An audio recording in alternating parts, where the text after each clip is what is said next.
Ya, dulu Pangeran Diponegoro membawa pusaka Naga Siluman. Dari artinya saja, Naga Siluman adalah naga yang bersembunyi di kabut hitam. Jadi intinya adalah naga yang samar ya, jadi tidak terlihat. Ya mungkin dari filosofi itulah Pangeran Diponegoro bisa menghilang dari gua tersebut.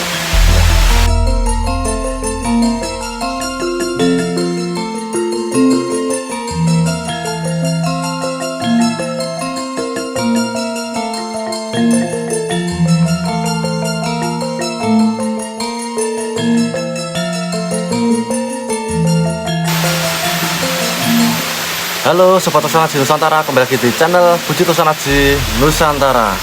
Oke, sekarang saya berada di tempat wisata Gua Slarong ya, atau Gua Slarong itu memiliki sejarah yang sangat kelam sekali, yaitu sejarahnya di Pangeran Diponegoro.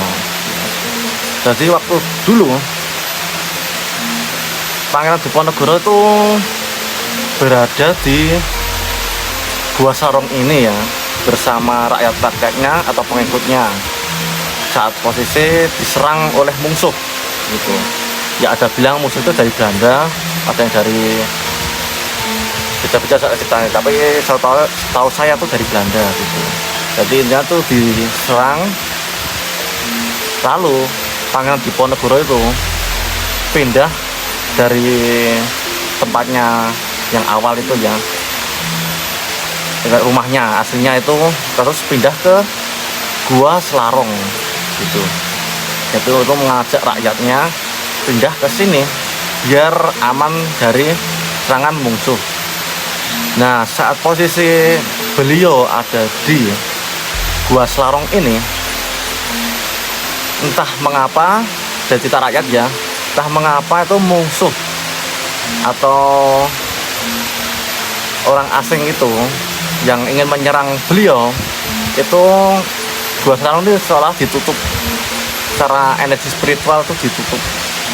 Jadi musuh itu atau lawannya tuh tidak tahu kalau beliau itu ada di Gua Slarong ini. Oke. Dan Slarong itu ada artinya, yaitu sela atau selo bahasa Jawanya.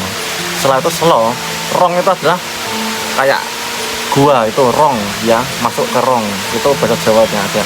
Jadi itu Slarong atau selo rong, yang intinya ya artinya bahasa Indonesia ya, tidak ada orang atau hampa gua itu. Jadi itu kosong, tidak ada orangnya, atau disebut Slarong. Selo rong, yaitu sela itu adalah hampa, rong itu gua, jadi gua yang hampa itulah. Jadi musuh itu yang akan menyerang Pangeran Diponegoro masuk ke gua ini menjadi hampa, jadi kosong, nggak ada orang sama sekali. Padahal di situ ada beliau yang sedang bertapa dan sama rakyat-rakyatnya, tapi ditutup, bahkan musuh tidak bisa melihatnya. Jadi musuh itu diputar-putarkan di lingkupan sini dan tidak bisa menemukan beliau. Itulah mukjizat di zaman dahulu kala. Makanya di zaman dahulu orang Jawa itu memang benar-benar sakti mandraguna. Ya tidak semuanya, tapi memang benar-benar ada itu. Jadi kekuatan magic itu memang benar-benar ada. Oke. Inilah sejarah yang saya kabarkan itu. Tapi di video YouTube satunya lagi itu ada pembabaran full tentang gua ini, dan saya ngevlog dari ujung gua sana sampai ujung Gua Putri, Gua Kakung, Gua Putri, itu saya vlog. Jadi misal teman-teman yang ingin jalan-jalan atau ingin berlibur bersama saya ke tempat religi, bisa cocok sekali untuk datang ke Gua Slarong ini. Oke, bisa mengenang sejarah masa lalu, bisa untuk meditasi juga enak tempatnya nih. Ayam tentrem masih asri ya. Oke. Sekarang saya akan membabar pusaka Naga Siluman. Ya, mungkin teman-teman tahu ya, Naga Siluman itu agamanya siapa? Yang jawaban benar adalah Pangeran Diponegoro. Ya, itulah dia agamanya, yaitu naga siluman. Oke, dia akan membuka yang ya. Oke, dengan kayu timo asli Kalimantan dengan warna yang khas kuning ya, dengan pendok kuningan, dengan ornamen-ornamen yang sangat rumit atau ornamen tatan. Ini warangka ini memang sedikit langka ya, nggak bilang langka banget, sedikit langka karena warnanya ini warna khas. Jadi ini bukan cat, ini asli warnanya memang kuning gitu.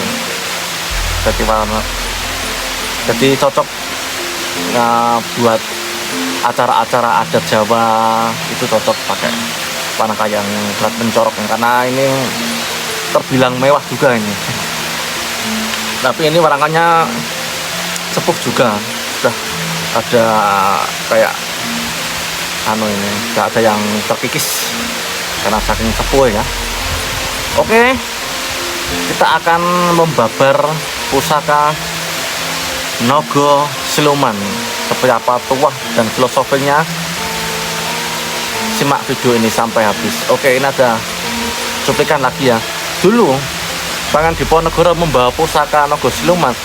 Dari artinya saja, Naga Siluman adalah naga yang bersembunyi di kabut hitam.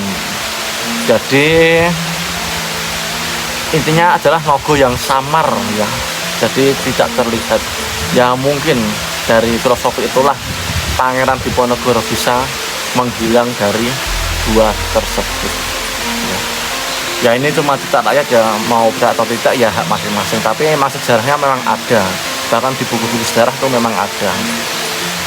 Karena itu cerita zaman dahulu ya, karena saya juga belum lahir waktu itu, dan mungkin sobat Tosa yang melihat ini pada belum tahu ya sejarah itu, karena itu tahun estimasi Mataram ya itu mungkin, atau coba saya kurang tahu. Intinya ya cerita rakyat zaman dahulu, tapi ya walaupun cerita rakyat tapi ini tampak jelasnya masih ada. Jadi itu memang benar-benar ada, tapi zaman dahulu sebelum ada kamera HP ya, tapi nggak bisa ngerekam waktu itu. Oke, sedikit terucun ya. Oke, sekarang kembali lagi ke pembabaran pusakanya. Seperti apakah bentuknya dan seperti apakah filosofinya. Oke, saya lolos pusakanya ya. Oke, saya Bismillahirrahmanirrahim.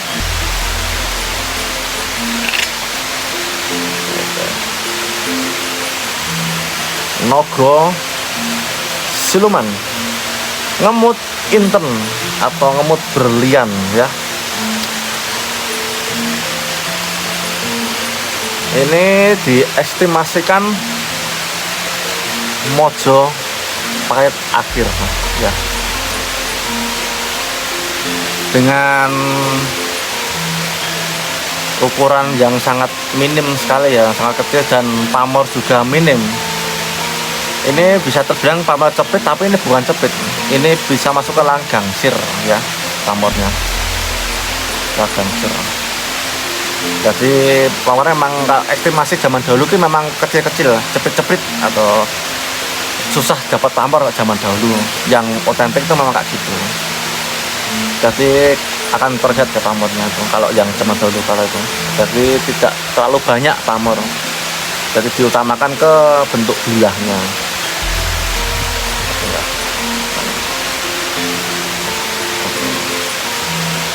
Oke, sekarang saya babar apakah filosofinya pusaka Naga Siluman itu. Oke ya, simak video ini sampai habis. Tuah pusaka Naga Siluman. Dalam kepercayaan Jawa termasuk pusaka yang berenergi kuat dan berkarakter gaib halus. Biasanya berbentuk keris atau tombak dengan lekuan tertentu, dan pamor yang menggambarkan naga atau garis seperti ular naga atau pusaka berbentuk naga gitu. Berikut makna dan tuah yang dipercayai rakyat Jawa. 1. Kawibawaan dan pengaruh. Pusaka naga siluman dipercaya memancarkan aura wibawa, membuat pemiliknya lebih disegani dan dihormati dalam pergaulan maupun kepemimpinan. Kedua, pelindungan gaib. Karena unsur siluman makhluk halus, pusaka ini diyakini sebagai penjaga dari serangan non-fisik, santet, niat jahat, atau energi negatif. Yang ketiga, karisma dan daya pikat. Sering dikaitkan dengan peningkatan karisma, memudahkan negosiasi usaha dan menarik simpatik orang lain. Yang keempat, kekuatan batin. Mendorong keberanian, ketaguhan hati, dan kepekaan spiritual sebagai pemilik yang cocok secara batin. Nah, itulah filosofinya ya, naga siluman itu sangat bagus sekali ya. Jadi ini kan naga siluman adalah naga gaib yang tertutup kabut hitam. Jadi ini kan kepalanya ya, ini kepala, dan ini tubuhnya tuh ketutup kabut hitam. Itu gambarannya kayak gitu. Jadi ini adalah naga gaib, naga siluman, yang naga yang bersembunyi gitu. Oke, saya babat sekali lagi filosofinya ya. Oke, simak video ini sampai habis.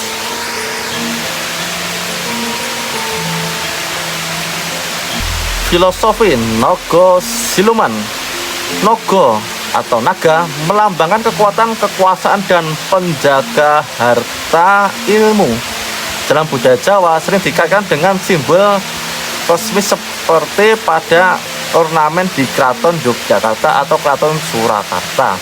Siluman berarti tak kasat mata, kekuatan yang bekerja diam-diam, tidak pamer, tapi terasa pengaruhnya. Oke, naga ini cocok dengan orang yang seperti apa sih? Oke, ini saya bawa sekali lagi ya. Sebuah pusaka sangat tergantung pada kecocokan pemilik, isi batin, perawatan dan laku spiritual, niat pengguna. Jadi pengguna itu yang harus baik, tidak berniat buruk.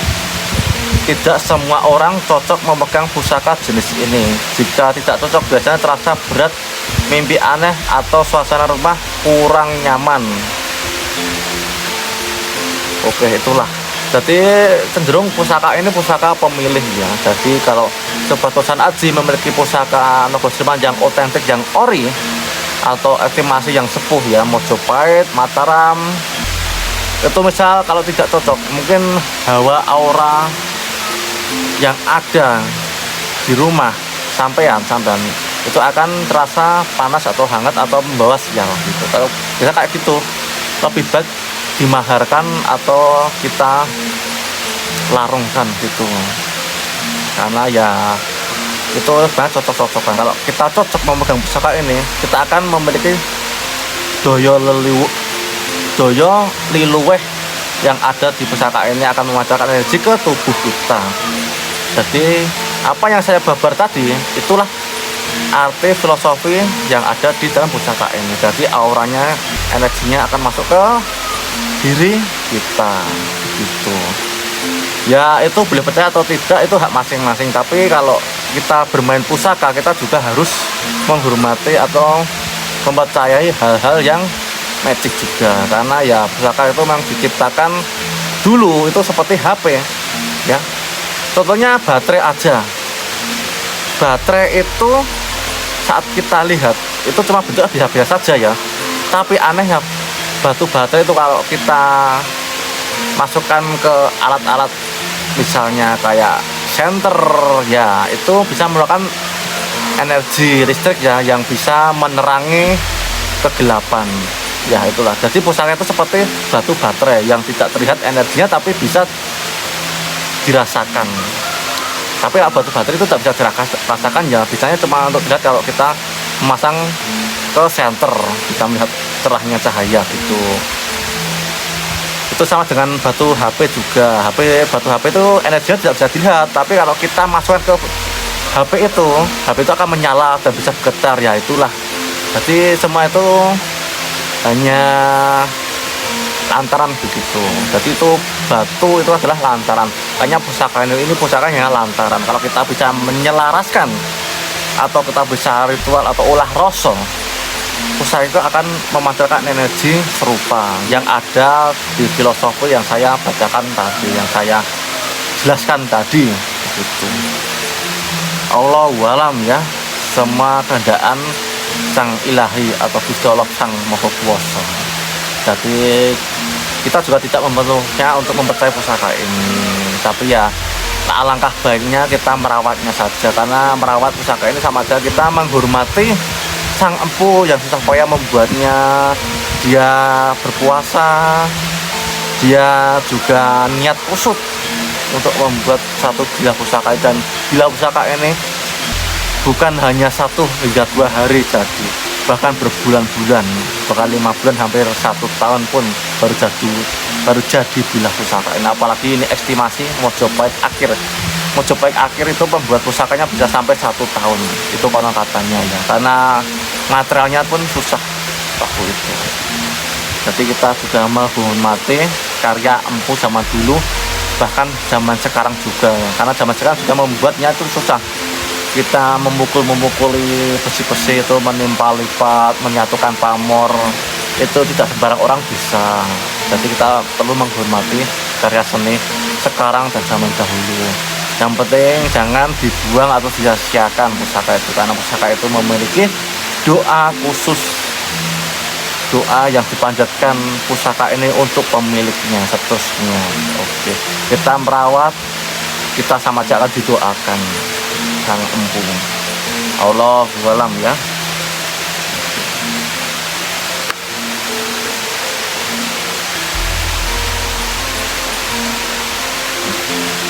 Oke, inilah pembabaran video kali ini. Semoga sobat Tosan Aji paham arti filosofi yang ada di bilah pusaka ini. Apalagi yang memiliki pusaka logo siluman yang estimasi mojo,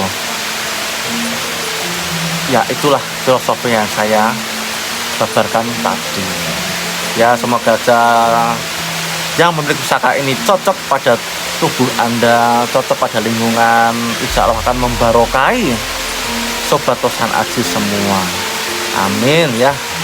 Rahayu, rahayu, rahayu bagi pecinta Tosan Aji Nusantara. Salam sejahtera, bangkit Tosan Aji Nusantara. Jangan sampai diambil orang asing, karena ini warisan tanah Jawa.